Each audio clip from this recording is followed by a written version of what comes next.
G'day, it's Grant here today. We're in the shed and we've got a DIY project. We're going to be installing a compressor into this troop carrier. The compressor that's in the troop carrier at the moment is under the bonnet and it has failed. This new unit we're going to fit here, it's an Air-Compressor unit. It's a twin cylinder unit and we're not going to put it under the bonnet, we're going inside with it. But as to why, I'll talk more about that later.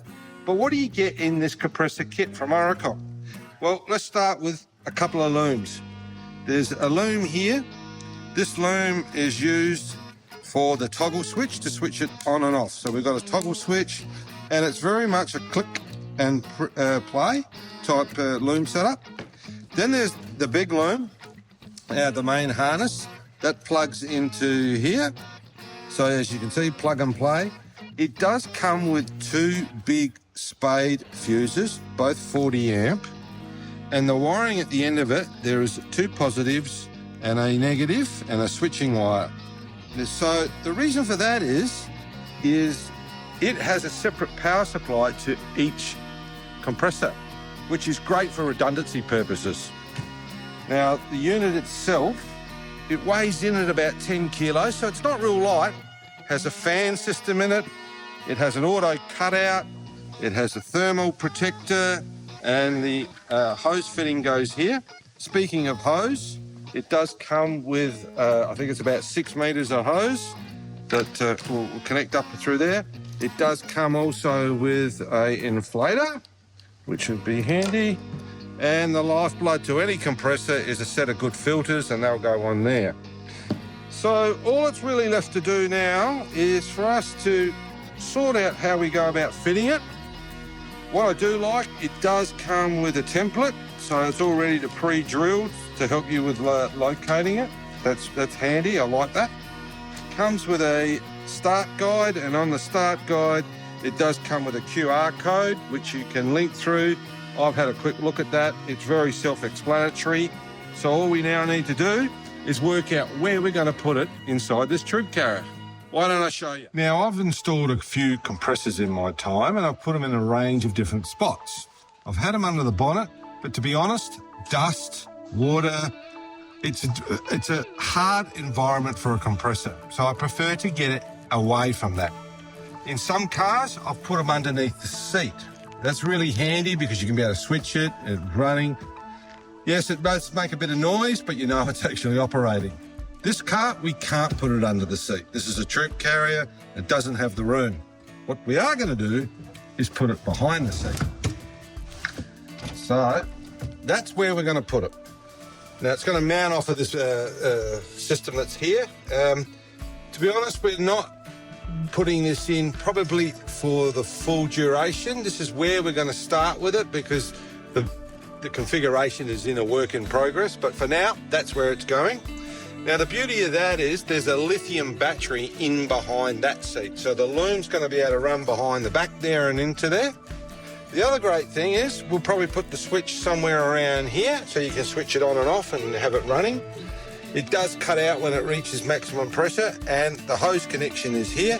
6 meters of hose. That's going to be able to run around to all the tyres and be able to access it. Now, the reason I like to be able to do this, if I know that I've got a tyre starting to go down while I'm driving, I can stop, have the compressor on, have a hose on that tyre way before it's going down.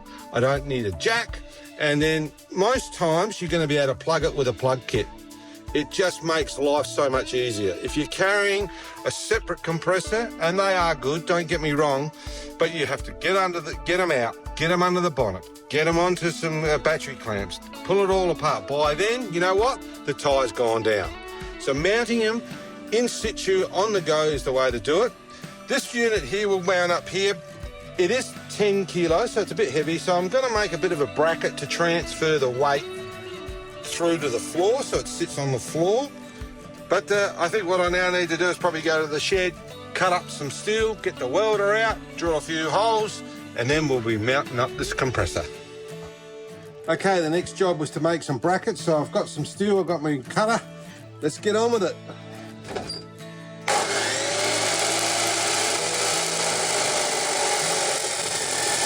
Mark it up.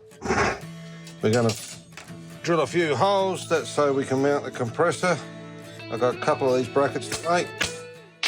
So off to the drill press. Okay, so we've got the bracket on here. That's the one that we've made. I'll show you a bit more of that in a moment. And I'm just working out the final configuration. So this wiring here, we're going to drill a hole and bring it through the back of this cupboard over to the other side and connect it with an Anderson plug so it can be moved at a later date if need be. And what we're going to do with the switch, I think that'll mount here. I've got a little box that I've made up, so that'll go in there. This is the loom for it, so it'll sit down underneath. So that's the plan. I probably now need to drill a few holes.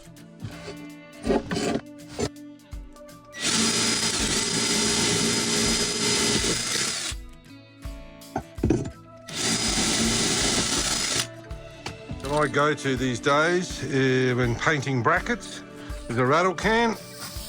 I like to finish things off so they all look nice, don't rust. So that's the bracket that's going in, that's going to hold the compressor. It's all finished, quick coat of paint, and then it'll be ready to put in. Coming along nicely. So we've got the compressor mounted. All it's really left to do is put in the loom. Now I did mention earlier it's got plug and play at this end for the compressor, and at the other end we need to connect it to the battery. One idea we had was a 50 amp Anderson plug, but I forgot to think about it because a 50 amp Anderson won't work in this case unless I put two, because both of these are rated at 40 amps. So we've decided to go with the ring eyelets onto the battery terminal. So I've done one, I'll just do another one here to show you what's involved in doing it. Fairly straightforward. Unfortunately, I've got some tools here that make the job a lot easier, so there we go. I'm going to put a little bit of heat shrink on there. Before I do that, I just like to expand it a little bit to allow it to get over the eyelet. So with that now on, bit of a twist up, grab the eyelet, put that through. I like to put it through a fair way so it's got some cable coming through. These are just crimpers. Select the yellow end, one, and I like to do two, like so. That's good and tight, that's going nowhere. And then get heat shrink over the top of it. Now, you can use a heater, which is probably the best way. Given I've only got one or two, I'm just going to do it with a hot flame. And you can see it's shrinking around that fitting now. With that done in place, and I like to just finish this end here off with a little bit of insulation tape. Put that around. And that's the second positive terminal done, that's two. All I've got left to do now is the two earths. So we'll get on with doing that, and then we'll soon have a compressor running in our Troopy. Okay, so we've basically finished the install now, and I should update you from where we were left it off. So last time you were sent it, I had the bracket on, and then we took the wiring over to the bench and installed the rings ready for it. So now it's all in. So I've plugged in the connection, which was the plug and play part I told you. I've plugged in the other connection over here, and we've just attached the switch. There we go, it's just clicked in and done. Fans running. So it's all ready to go. So I think probably the next bit I should show you is the accessories that are in here.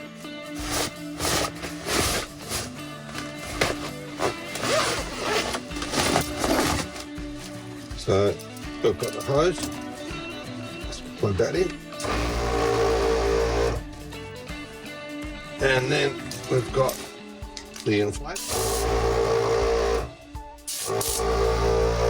It comes with a light, comes with a digital display.